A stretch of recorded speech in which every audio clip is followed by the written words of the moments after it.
Well, the University of Denver making history with the world's first professor of marijuana. Now, Sam Kamen will hold the post at the Sturm College of Law, focusing on marijuana law and policy. And it's sponsored through a grant from the Denver-based law firm, Vicente Sederberg, LLC, one of the nation's leading marijuana law firms. So welcome, Professor. Thanks for chatting with us. How does it feel to be the first? You're a groundbreaker.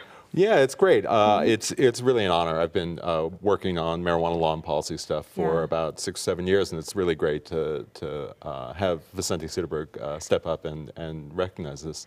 Yeah, and get ready to be the subject on all the late night talk shows, you know? Yeah, no, I was telling someone at a party the other day, I have $20 in my wallet for anyone that tells me a marijuana joke I haven't heard. Yeah. So I bet. Yeah, I've heard them all. But there is a real need for you to be there and for this class. Is the class filling up pretty fast? Yeah, so I taught it for the first time this spring. It was oversubscribed. I had a lot of students that really wanted to take it, and I heard from a lot of lawyers in the community, people at other law schools. There was a lot of sort of national interest in it, and I'm going to offer it again next spring. All right, what's the key issue here? We're looking at what dispensaries face. That is a key issue. What do you see happening now that needs to be changed that maybe it could make a difference if people had more information, more education about this? Sure. I mean, what I'm trying to do is sort of educate our students to go out and do this work, and they have to understand so many different areas of law, from constitutional law, the banking issue, taxation, contract. You know, it sort of runs the gamut.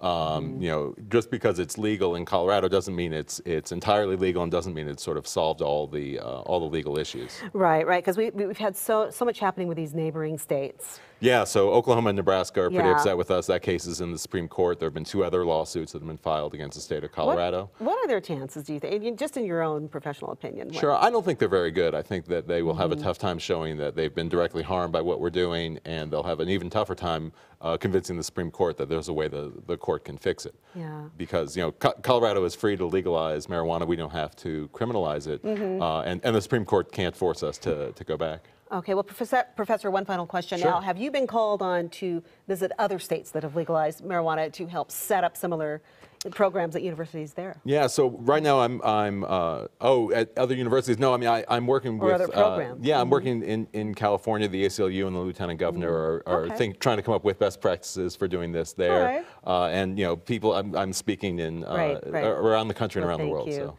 Thank you so much. We'll be following your work there and your class size. See, I'm sure you will have no problem with getting everybody in class over there. So thank you very much, Sam Kamen.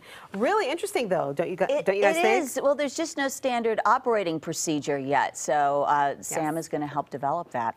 Happening today, the 2015